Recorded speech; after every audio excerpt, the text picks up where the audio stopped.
오늘은 성탄절입니다.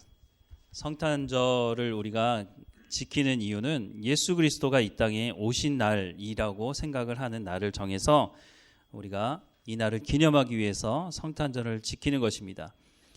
그런데 성탄절이 예수님 부활하시고 승천하시고 난 이후부터 바로 지켰느냐? 그러지 못했죠.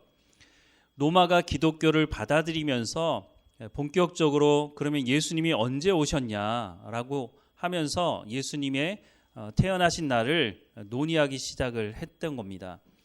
그런데 성경 어디를 봐도 예수님이 몇 월 며칠에 태어났다 이런 말씀이 없습니다. 언제쯤 태어났다는 것은 대충 알 수 있는데 정확한 날짜를 알 수가 없는 거죠. 그래서 로마가 기독교를 받아들이면서 날짜를 정하긴 해야겠는데 라고 고민하다가 날짜를 정한 날이 바로 12월 25일이었습니다. 그런데 12월 25일이 로마의 입장에서는 어떤 날이었느냐 하면 태양절이었습니다. 왜냐하면 이 사람들은 그 세상의 빛은 태양이라고 생각을 했거든요. 그래서 태양신을 섬겼고 그래서 그 황제도 신의 아들이다라고 해서 황제를 신격화하기도 했죠. 그런데 이제 이 문제를 가지고 공격하는 사람들은 아니 왜 하필이면 12월 25일이냐. 태양신을 섬기던 그 날을 왜 예수님이 태어나신 날로 정했느냐라는 것을 가지고 시비를 거는 사람이 있죠. 물론 그렇게 시비를 걸 수도 있겠다는 생각을 하지만 조금 더 생각을 해보자면 로마는 처음부터 예수님을 영접하지 않았습니다. 예수 믿는 사람들을 핍박했죠. 박해하고 죽였죠. 그런데 그때만 하더라도 세상의 빛은 태양이라고 생각했던 이 사람들이 예수님을 영접하면서 세상의 빛은 태양이 아니고 태양신이 아니고 바로 예수 그리스도구나 라고 하는 것을 알게 된 거죠. 그래서 성탄절을 12월 25일로 정하기 전에는 태양신을 섬겼던 이 사람들이 그날 먹고 마시고 범죄하는 날이었지만 이 범죄하는 날이 예수 그리스도로 말미암아 예수님께서 오신 날로 기억되는 날로 변화된 것이죠. 예수 믿는 사람들 중에 물론 12월 25일이 원래는 태양절이었다가 성탄절로 바뀌게 되었지만 그 누구도 예수 믿는 사람들 중에는 12월 25일이 태양절이라고 생각하는 사람은 없다는 것입니다. 예수님이 언제 오셨는지 정확하게 알 수 없기 때문에 사실은 우리는 12월 25일을 성탄절로 지키지만 로마 카톨릭하고 동방 종교회하고 나눠지잖아요. 동방 종교회나 그리스 종교회는 성탄절이 12월 25일이 아닙니다. 1월 7일이 그 사람들이 지키는 성탄절입니다. 그러니까 이런 날짜는 사실은 중요한 것이 아니라는 거죠. 예수님께서 이 땅에 오신 날을 정확하게 성경이 기록하고 있지 않기 때문에 우리가 예수님 오신 것은 우리가 분명히 알기 때문에 그 날을 기념하기 위해서 범죄하던 그 날이 완전히 변화되어서 예수님이 이 땅에 오신 것도 사실 그런 의미가 있지 않습니까? 범죄하고 하나님을 대적하는 이 땅에 오셔서 예수님께서 사람들을 구원하시기 오신 그 날이기 때문에 태양절을 예수 그리스도께서 오신 날로 기념하는 것은 어쩌면 더 큰 의미가 있지 않은가 하는 생각을 해보게 됩니다. 그런데 올해는 특별히 여러분 뉴스를 보셨으면 아시겠는데 크리스마스 전에 뉴스에 꼭 날씨를 전하거나 다른 걸 얘기할 때 꼭 얘기하는 게 있더라고요. 화이트 크리스마스. 우리는 이제 겨울이 있기 때문에 이상하게 저도 어렸을 때부터 크리스마스가 되기 전에 꼭 눈이 와야 될 것처럼 눈이 오면 너무너무 좋을 것처럼 그렇게 생각을 했는데 크리스마스 때는 꼭 눈이 와야 되는 건가요? 열대 지역에 사는 사람들은 어떻습니까? 제가 겨울에 필리핀 단기 선교를 여러 번 다녀왔는데요. 필리핀 우리나라 겨울이지만 겨울에 갔을 때 낮 최고 온도가 30도가 넘습니다. 그런데 그 사람들은 나름 겨울이라고 말합니다. 왜냐하면 아침에 일어나 보면 조금 썬득하는 부분이 있어서 반팔 입고 나가기는 좀 그래요. 근데 낮이 되면 낮 기온이 무려 30도까지 오릅니다. 그런데 그 사람들은 나름대로 자기 겨울이라 그래요. 그래서 심지어는 우리가 겨울에 입는 파카를 그 더운 여름에 우리가 생각하는 건 그 더운 여름인데 그 파카를 입고 다니는 사람도 있습니다. 필리핀 사람들이 크리스마스를 어떻게 준비하느냐? 10월 달이 되면 벌써 거리에 캐롤이 막 틀어져서 사람들이 크리스마스가 다가오는구나 안다고 합니다. 그리고 11월 달이 되면 서로 선물을 주고 받고 하는 일이 벌어집니다. 우리도 선물을 주고 받는 일을 하죠.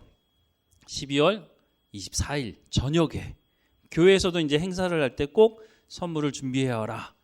그래서 저도 이제 교회 학교 있을 때 뭐 중고등어 학생 때나 청년 때도 선물을 꼭 준비해서 교회를 갔던 기억이 납니다. 그리고 나서 그걸로 끝나지 않죠.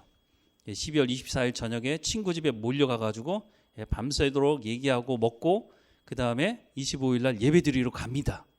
그런데 예배 드리러 와서 어떻게 하죠? 다 졸죠. 밤을 샜는데 안 조는 게 이상하죠. 우리는 과연 예수님이 오셨다고 하는 이 성탄절을 제대로 기억하고 그 의미를 알고 잘 지키고 있나 하는 생각을 해보게 됩니다. 과연 누구를 위한 성탄절인가?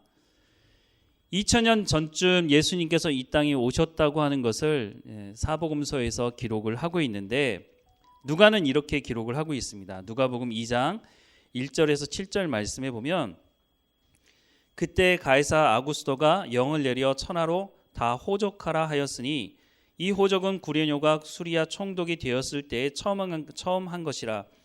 모든 사람이 호적하러 각각 고향으로 돌아가매 요셉도 다윗의 집 족속이므로 갈릴리 나사렛 동네에서 유대를 향하여 베들레헴이라 하는 다윗의 동네로 그 약혼한 마리아와 함께 호적하러 올라가니 마리아가 이미 잉태하였더라. 거기 있을 그때에 해산할 날이 차서 첫 아들을 낳아 강보에 싸서 구유에 누웠으니 이는 여관에 있을 곳이 없음이로라 라고 소개를 하고 있습니다. 누가는 직업적인 특성 때문에 그러기도 하지만 근거가 있어야 되는 거 아니냐. 그래서 역사적인 사실이라고 하는 것을 기록하고 있어요. 황제가 누구였고 그 황제가 호적하라고 했을 때 또 이쪽을 다스리는 수리아 총독이 누구였는지 구체적인 시기와 이런 것들을 기록을 하고 있다는 거죠. 이 말은 무슨 말이냐면 예수님이 이 땅에 오셨다고 하는 것은 사실이라는 겁니다. 역사적인 사실이라는 것. 신화 속에 나오는 곰과 호랑이가 뭐 마늘을 먹었니 안 먹었니, 누가 박에서 나왔니, 누가 돌에서 나왔니, 이런 신화적인 이야기가 아니라 예수님이 이 땅에 태어나신 것은 사실이다, 사실적인 역사다라고 하는 것을 누가는 기록을 하고 있는 거죠. 많은 사람들이 예수 그리스도를 공격하면서 조금 전에도 말씀드렸지만 야 이거 다 꾸며낸 이야기 아니야? 라고 하는 말을 하지만 성경을 기록한 사람들은 이건 신화가 아니고 꾸며낸 이야기도 아니고 거짓말도 아니다 라고 하는 것을 분명히 말씀하고 있죠. 우리가 역사 속에서도 알 수 있지만 거짓말하는 거는요 결국은 다 드러나게 돼 있습니다. 하나님의 아들 예수 그리스도가 이 땅에 오셨다고 하는 것을 꾸며냈다면 아마 역사 속에서 이게 분명히 거짓으로 드러났을 것입니다. 오늘 본문을 기록한 마태는 예수님의 오심을 이렇게 또 기록하고 있습니다. 우리 같이 다시 한번 읽어보겠습니다. 예수 그리스도의 나심은 이러하니라. 그의 어머니 마리아가 요셉과 약혼하고 동거하기 전에 성령으로 잉태된 것이 나타났더니 그의 남편 요셉은 의로운 사람이라 그를 드러내지 아니하고 가만히 끊고자 하여 이 일을 생각할 때에 주의 사자가 현몽하여 이르되 다윗의 자손 요셉아 내 아내 마리아 데려오기를 무서워하지 말라. 그에게 잉태된 자는 성령으로 된 것이라. 아들을 낳으리니 이름을 예수라 하라. 이는 그가 자기 백성을 그들의 죄에서 구원할 자이심이라 하니라. 이 모든 일이 된 것은 주께서 선지자로 하신 말씀을 이루려 하심이니 이르시되 보라 처녀가 잉태하여 아들을 낳을 것이요 그의 이름을 임마누엘이라 하리라 하셨으니 이를 번역한즉 하나님이 우리와 함께 계시다 함이라. 아멘. 마태는 예수님이 오심을 기록하면서 첫 번째 말하는 것은 예수님은 구약에서 약속한 메시아 구원자가 맞다는 겁니다. 그 구약에서 말씀하신 메시아 구원자의 그 뜻이 무엇이냐? 우리를 죄에서 구원하실 분이라고 하는 것입니다. 그리고 또 한 가지 얘기하는 건 하나님이 우리와 함께 계신다는 것을 말씀하는 임마누엘 되시는 분이다라고 하는 것을 소개하고 있다는 것입니다. 마태가 이렇게 하나님이 우리와 함께 하신다는 것을 소개하고 있는데, 그러면 그 당시 이스라엘 백성들은 예수님이 오셨다고 하는 것을 어떻게 받아들였을까요? 당시 이스라엘은 로마의 지배 가운데 있었습니다. 식민지로 있었던 거죠. 세금도 많이 내고 인간적인 대우도 못 받고 나라로서의 구실도 하지 못하고 바벨론 포로 이후로부터 나라다운 나라를 가져본 적이 없습니다. 잠시 왕조를 이루어서 독립 국가를 이루긴 했지만 짧은 시간 그렇게 했을 뿐이지 계속해서 나라의 구실을 할 수가 없었던 것이죠. 그러니 예수님이 오셨다고 하는 것을 이 사람들은 로마로부터의 독립을 이끌어낼 분이라고 생각을 했다는 거죠. 그래서 이스라엘 백성들이 처음에는 예수님을 따랐죠. 출애굽하기 전에 이스라엘 백성들이 그 고된 노동으로 인해서 하나님께 부르짖었던 것처럼 아마 그 당시에 이스라엘 백성들도 하나님 약속하신 메시아를 보내주셔서 우리를 로마로부터 구원해 주십시오라고 기도했을 것입니다. 예수님이 오셨을 때 이 사람들 안에 그런 기대감이 있었죠. 예수님이 많은 병자들을 고치시고 죽은 자도 살리시고 또 5,000명, 4,000명을 먹이시는 모습을 보면서 저분이 우리를 로마로부터의 구원을 이끌어 주실 것이다 라는 기대를 가졌지만 결국 어떻게 됐습니까? 자신들의 기대에 차지 않으니까 예수님을 십자가에 못 박아 죽이게 되죠. 이 사람들은 하나님의 말씀을 맡은 자라고 말하지만 하나님께서 구약 성경을 통해서 오실 메시아가 어떤 분이라고 하는 말씀을 자기 나름대로의 해석을 하고 자기 나름대로의 틀을 만들어서 예수님을 거기에 집어 넣으려고 했다는 겁니다. 그러니까 자기 틀에 맞지 않으니까 예수님을 십자가에 못 박아 죽이는 일에 앞장서게 된 것이죠. 조금 전에 우리가 읽었지만 22절에 보면 이 모든 일이 된 것은 주께서 선지자로 하신 말씀을 이루려 하심이니라고 말씀하고 있습니다. 하나님께서 이미 약속하신 그 약속의 말씀대로 메시아가 오셨는데 그 메시아는 우리의 죄의 문제를 해결하시고 우리와 함께 하시는 분이다라고 하는 것을 말씀하고 있는 거죠. 예수님이 오실 때도 그와 같이 말씀하시지만 예수님이 승천하실 때도 똑같은 말씀을 하십니다. 마태복음 28장 18절에서 20절 말씀에 보면 예수께서 나와 말씀하여 이르시되 하늘과 땅의 모든 권세를 내게 주셨으니 그러므로 너희는 가서 모든 민족을 제자로 삼아 아버지와 아들과 성령의 이름으로 세례를 베풀고 내가 너희에게 분부한 모든 것을 가르쳐 지키게 하라. 볼지어다 내가 세상 끝날까지 너희와 항상 함께 있으리라 하시니라. 예수님이 승천하시면서 뭐라고 하셨다고요? 세상 끝날까지 내가 너희와 항상 함께 할 것이다. 그런데 예수님 오시기 전에 뭐라고 말씀하셨다고요? 태어나시기도 전에 이름을 정해주시죠. 임마누엘이라고. 그 뜻이 하나님이 우리와 함께 계시다라고 하는 뜻을 가지고 있죠. 예수님이 오실 때도 그랬고 예수님이 승천하실 때도 동일한 것을 말씀해 주고 있다는 것입니다. 하나님께서 아담과 하와를 창조하실 때도 마찬가지였습니다. 아담과 하와를 창조해서 하나님 목적이 뭐였습니까? 함께하면서 친밀한 교제를 하는 것이었습니다. 그런데 아담과 하와가 하나님과 함께하는 것이 얼마나 놀라운 은혜인지 감사해야 되는 이 감사의 제목을 감사하지 않고 하나님의 자리에 오르면 우리가 더 많은 것을 누리며 더 많은 것을 할 수 있겠지라고 생각을 하면서 범죄하게 됐죠. 오래된 영화 하나를 소개해드리고 싶은데요. 브루스 올마이티라고 하는 영화가 있습니다. 미국 영화인데요. 브루스라고 하는 사람이 방송사 직원이었는데 이 사람이 잘렸어요. 그러니까 입이 나왔죠. 막 불평하는 거죠. 원망하면서 왜 하필이면 내가 이렇게 잘리느냐 이거죠. 그러면서 하나님께 기도해요. 하나님, 내가 기도하는 것 하나도 안 들어주고 말이야. 하나님이 나와 함께하는 거 맞느냐 이거죠. 그래서 하나님께서 이 브루스 주인공에게 와서 야 그러면 네가 하나님을 해볼래? 라고 하는 겁니다. 그 제안을 받아들여서 브루스가 하나님의 역할을 합니다. 그러니까 처음에는 자기가 하고 싶은 거 다 하죠. 홍해처럼 자동차들이 꽉 막혀 있는 길에서 딱 얘기하니까는 자동차가 홍해가 갈라지듯이 쫙 갈라지면서 여러 가지 경험들을 하면서 야, 이거 정말 기분 좋네 라고 했는데 어느 날부터 다른 사람들이 하는 얘기가 자꾸 들리는 겁니다. 근데 그 다른 사람들이 하는 얘기가 더 많이 들리는 거죠. 이게 뭔가 알아봤더니 다른 사람들이 기도하는 내용이 들리는 겁니다. 우리가 기도할 때 하나님 들으신다고 말씀하시잖아요. 그러니까 이 브루스라고 하는 주인공이 하나님 역할을 하다 보니까 다른 사람들이 기도하는 그 기도의 소리를 듣게 되는 겁니다. 그러니까 살 수가 없는 거예요. 너무 그냥 이런저런 얘기가 막 들리니까. 그래서 이 사람이 어떻게 했느냐면 한 지역에서 기도하는 사람들의 기도 제목을 다 오케이 한 거예요.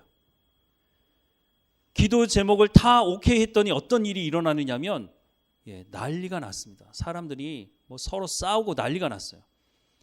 자기들이 기도한 기도의 제목이 다 응답됐는데 왜 사람들이 서로 싸우고 그랬을까요? 물론 상대방을 위해서 중보하는 사람도 있지만 대부분의 사람들은 자기의 만족을 위해서 기도하거든요. 자기의 탐욕을 채워달라고. 그런데 그걸 기도에 응답해 주니까. 쉽게 말해서 로또에 당첨되게 해달라고 기도하는 사람이 없겠습니까? 한두 명이겠습니까? 그 사람들이 한꺼번에 다 당첨이 되니까 그러면 1등에 한두 명이 아니죠. 그러니까 원하는 액수도 받지도 못하고 서로 싸우고 난리가 난 겁니다. 그래서 결국은 나 도저히 못해 먹겠다고 원래대로 되돌려달라고 해서 돌아가는 그런 모습을 볼 수 있습니다. 하나님이 우리와 함께 하신다고 하는 것은 하나님께서 선한 목자가 되셔서 우리를 인도하신다는 것입니다. 하나님이 책임지신다는 거죠. 그런데 우리는 때로는 우리의 기도에 응답이 되지 않는다고 하나님 우리와 함께 하시냐고 그렇게 하나님께 원망을 쏟아놓을 때가 있다는 거죠. 아담이 불순종했을 때 하나님께서 처음으로 하신 말씀이 뭔지 아십니까? 내가 어디 있느냐라고 하는 말씀이었습니다. 제가 하나님이었다면 그렇게 말하지 않았을 것 같아요. 야, 내가 이거 먹으면 반드시 죽는다고 했어 안 했어? 이렇게 얘기했을 텐데 하나님 그렇게 말씀하지 않으시고 아담의 죄에 대해서 먼저 물으시는 것이 아니라 아담아 네가 어디 있느냐는 겁니다. 이 말이 무슨 말일까요? 하나님께서 아담과 하와를 창조하신 목적은 하나님과 함께하며 교제할 수 있도록 하기 위해서 창조하신 것이 가장 중요한 목적입니다. 그런데 아담이 범죄하고 나서 바위 뒤에 숨어 있는 거죠. 아담이 있어야 되는 자리는 바위 뒤에 숨어 있는 것이 아니라 하나님과 함께 있어야 한다는 것인데 그래서 하나님 물으시는 거예요. 너 지금 있어야 될 자리에 있지 않고 왜 다른 곳에 가 있느냐? 나와 함께 해야 되는 것이 아니냐라고 말씀하는 거죠. 그렇다면 하나님과 함께 해야 되는 아담이라면 하나님께서 강제적으로 아담을 끌어오시면 안 될까요? 어디 있는지 하나님이 왜 모르시겠어요? 그럼 하나님이 거길 찾아가시든지 하나님께서 강제적으로 아담을 이끄시면 안 될까요? 그런데 그렇게 해서는 아담과 하나님과 친밀한 교제도 할 수 없고 진정한 사랑을 살 수가 없다는 거죠. 성경에 보면 둘째 아들이 아버지에게 유산을 먼저 달라고 하는 말씀이 있죠. 유대 사회에서는 이거는 일어나면 안 되는 일입니다. 아버지가 살아계신데 유산을 달라고 한다? 요즘 시대는 그런 사람들도 꽤 있지만 유대 사회에서는 있을 수 없는 일입니다. 그런데 아버지가 어떻게 하죠? 유산을 나누어 줍니다. 유산을 받은 아들은 나가면서 내가 이거 가지고 성공해야지 하고 나갔을 것입니다. 그런데 밖에 나가서 어떤 일이 벌어졌습니까? 쫄딱 망했죠. 자기가 먹을 음식조차 구할 수 없는 지경이 되었을 때에 아버지 집을 생각하면서 아버지와 함께 있을 때는 내가 이렇지 않았는데 라고 와서 돌아가죠. 그때 아버지가 아들을 받아들이고 아들로서 대접을 해줍니다. 하나님과 함께 있다는 것이 얼마나 놀라운 은혜인지 우리가 이런 대가지불을 하고 나서 배우게 된다면, 물론 그래서라도 배우게 된다면 감사할 일이지만 그러지 않고 배워야 하지 않을까 하는 생각을 해보게 됩니다. 하나님이 우리와 함께 하신다는 것은 공간적인 의미만 포함하고 있지 않습니다. 우리가 한 가족을 이룰 때 떨어져 살 때가 있잖아요. 군대를 간다든가 직장을 간다든가 이런 것 때문에 멀리 떨어져 있다고 아들이 1년 2년 떨어져 살다가 갑자기 아빠한테 전화해서 옆집 아저씨라고 말하진 않잖아요. 공간적인 의미뿐만 아니라 시간적인 정서적인 부분, 모든 부분이 다 함께 한다고 하는 것이 하나님이 우리와 함께 하신다는 것을 말씀하는 것입니다. 때로는 우리는 기쁠 때만 하나님을 찾을 때가 있어요.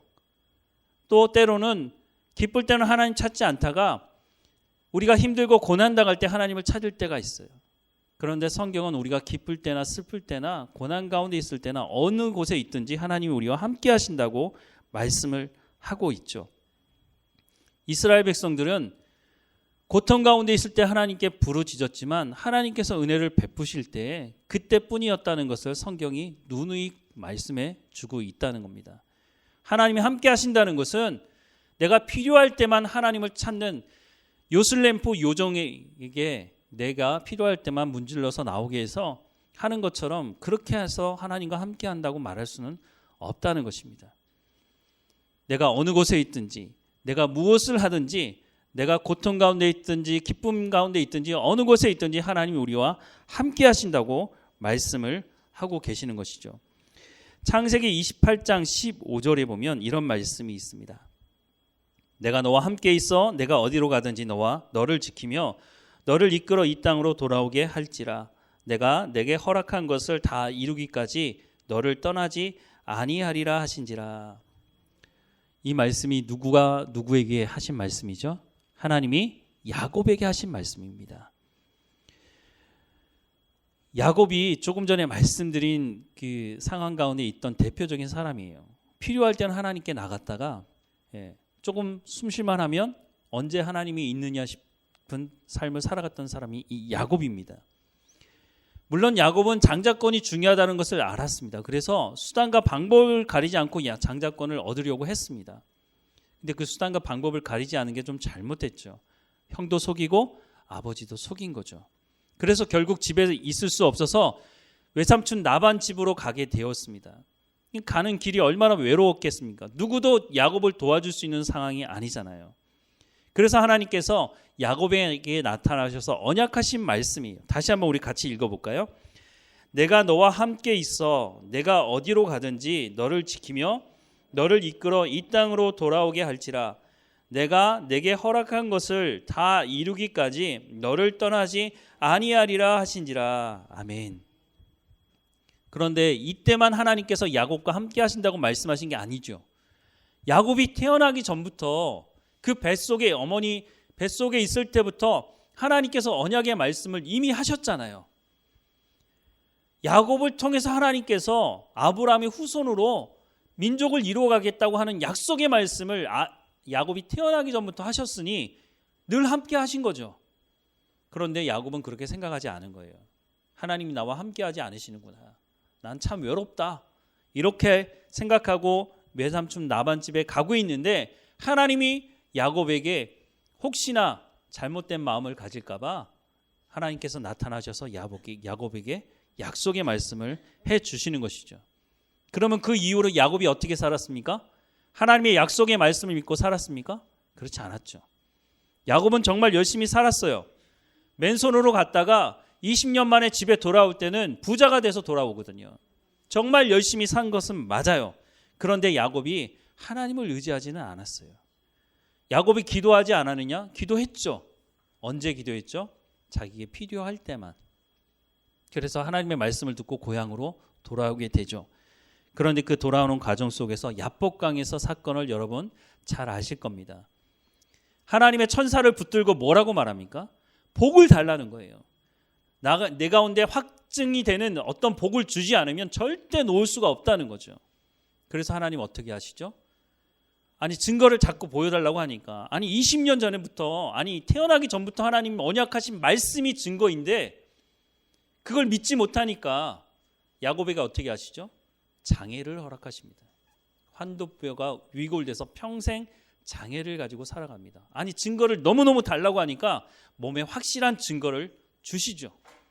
그러면 증거까지 받았으니 그 다음에는 하나님의 언약의 말씀을 믿고 하나님과 함께 하신다는 걸 알고 살아가야 하지 않을까요? 그렇게 하지 않았죠. 형을 만나고 나서 혹시나 형의 마음이 바뀔까 봐 아니 자기 몸에 확증까지 받았음에도 불구하고 형을 믿지 못하는 거예요. 아니 하나님을 믿지 못하는 거죠. 그리고 자기 길을 가게 되죠. 그리고 나서 경험하는 사건이 자기 딸이 강간당하는 디나 사건이 벌어집니다. 그러면 그걸로 끝나느냐? 오빠였던 시므온과 레위가 이 문제를 해결하겠다고 사기극을 벌입니다. 그리고 나서 그 사람들을, 그 남자들을 다 죽이게 되죠. 그걸로 끝나지 않았습니다. 시므온과 레위만 이 일에 가담한 것이 아니라 모든 형제들이 약탈에 또 가담하게 됩니다. 그리고 나니 야곱이 정말로 이제는 두 손 두 발 다 들었죠. 할 수 있는 방법이 없는 거예요. 야, 이제 끝장이 났구나 라고 생각할 그때 하나님이 찾아오셔서 뭐라고 말씀하십니까? 베델로 올라가라는 겁니다. 베델 어디입니까? 20년 전에 자기가 호를 단신으로 외삼촌 라반의 집에 갈 때에 하나님께서 나타나셔서 말씀하시고 언약하셨던 그 장소에 가서 하나님께 제사를, 예배를 드리라는 거예요. 그리고 나서 드디어 야곱이 알게 되죠. 아, 하나님이 내가 찾을 때만 함께 하신 것이 아니라 내가 찾지 않을 때도, 내가 고통 가운데 있을 때도, 내가 어느 곳에 있든지 어느 상황 가운데 있든지 하나님 나와 함께 하셨구나라는 것을 그때서야 드디어 깨닫고 알게 됩니다. 그때 야곱의 나이가 90세 정도 되었습니다. 그러니까 하나님이 나와 함께 하신다고 하는 것을 90년 걸려서 알게 된 거예요. 우리도 과연 그만한 대가 지불을 하고 알아야 하겠는가 하는 생각을 해보게 됩니다. 오늘 본문의 말씀은 하나님께서 우리와 함께 하신다고 말씀하고 있어요. 예수님을 이 땅에 보내시면서 내가 너희와 함께 하고 있다. 너희 죄의 문제를 해결하고 내가 너희와 함께 하려고 한다라고 하는 말씀을 이미 하고 계시고, 예수님이 승천하시면서도 그 말씀을 하고 계시고, 지금도 동일하게 우리 가운데 이 말씀을 하고 계신다는 거예요. 시편 139편 7절부터 12절 말씀을 우리 같이 한번 읽어보겠습니다. 같이 읽겠습니다. 내가 주의 영을 떠나 어디로 가며 주의 앞에서 어디로 피하리이까? 내가 하늘에 올라갈지라도 거기 계시며 수월에 내 자리를 펼지라도 거기 계시니이다. 내가 새벽 날개를 치며 바다 끝에 가서 거주할지라도 거기서도 주의 손이 나를 인도하시며 주의 오른손이 나를 붙드시리이다. 내가 혹시 말하기를 흑암이 반드시 나를 덮고 나를 두른 빛은 밤이 되리라 할지라도 주에게서는 흑암이 숨기지 못하며 밤이 낮과 같이 비추이나니 주에게는 흑암과 같이 빛이 같음이니이다 라고 말씀합니다. 수월이 어디입니까? 지옥입니다. 내가 지옥 앞에 자리를 펼 때에도 하나님 거기서 함께 하신다고 말씀하고 있습니다. 하나님이 나와 함께 하신다는 것은 바로 이런 의미가 있다고 성경은 우리 가운데 말씀해 주고 있는 겁니다. 시편 23편을 기록했던 다윗은 여호와는 나의 목자시니 내가 푸른 초장 가운데 있다라고는 고백을 하지만 그걸로 끝나지 않죠. 사망의 음침한 골짜기를 다닐 때라고 고백하고 있습니다. 예수 그리스도를 믿는 사람들은 예수 믿고 나서 꽃길만 가는 것이 아닙니다. 고난이 있다고 성경은 분명히 말씀하고 있습니다. 다윗과 같은 사람들도 믿음의 조상들의 삶을 보면 고난의 삶이 훨씬 더 많았던 것을 보게 됩니다. 하지만 그때 하나님께서 심지어는 다윗이 범죄했을 때에도 내가 이렇게 은혜를 베풀었는데 나한테 이렇게 할 수 있어? 너 나와 관계가 끝났어 라고 말씀하는 것이 아니라 하나님의 사람을 보내서 회개하고 돌이킬 수 있도록 하시는 것입니다. 왜요? 하나님이 우리와 함께하기 원하시기 때문인 것을 알 수 있습니다. 그래서 예수님이 이 땅에 오실 때 우리의 죄의 문제를 해결하기 오시는 구원자라고 성경은 소개하고 있다는 것입니다. 임마누엘, 우리와 함께하시는 하나님이라고 하는 뜻입니다.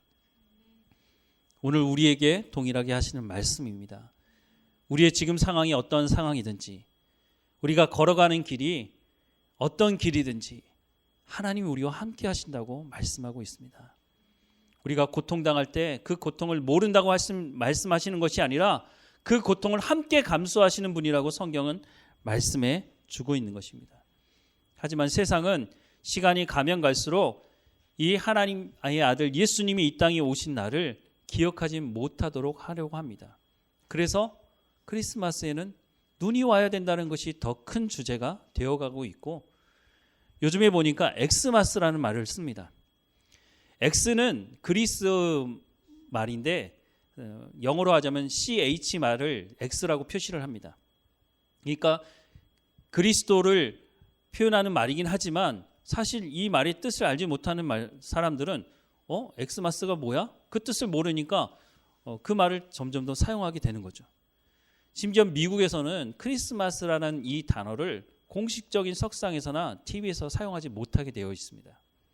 종교색이 짙다는 거죠. 우리나라도 점점 그렇게 해가는 것이 아닌가 하는 생각을 합니다. 물론 지금은 뉴스에서 크리스마스라는 말을 쓰죠.